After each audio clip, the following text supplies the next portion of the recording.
officers who tackled that awful individual with the samurai sword in the attack last year in East London, where that poor young 14-year-old schoolboy was murdered. And officers every day put themselves in those situations. And in this case, not all of them had tasers, which would have brought that individual down sooner. So I think sometimes Mark Rowley must feel frustrated that the heroic work of police officers is overshadowed. But 20,000 police officers were cut under austerity and 20,000 backroom staff as well. They've been running to catch up. And it's interesting to hear Sir Mark James talk about he is going to have to get rid of officers, and the political pressure is keep officer numbers high. People want to see police on the streets, but there's a bit of a mismatch there, isn't there? So I thought if you listen to the kind of the course of the whole hour from that voter who said the government's pragmatic but tentative, through to Mel Stride saying we're not going to have an election for 4 years, I was sitting actually similar to you, Susanna, thinking, well, what is the human experience? What are people actually experiencing in this country? And actually, you've got to listen to Mark Rowley and think, well, there's a moment here where we can do things differently, not think day to day, week to week, but actually change over time.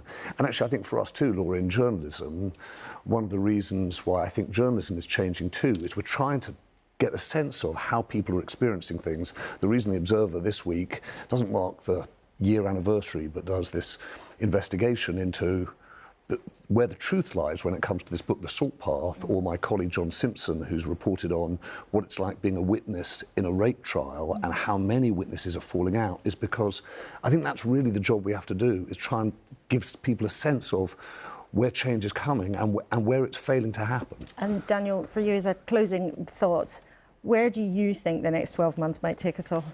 Well, I just want to pick up on your point about doing things differently in regards to the police, because obviously yesterday we saw the 83-year-old woman who was carted off by police. I do think that police could perhaps do policing protests differently. This week I was contacted by a very senior executive member, former executive member, who was charged with attending a Palestine demonstration that laid flowers.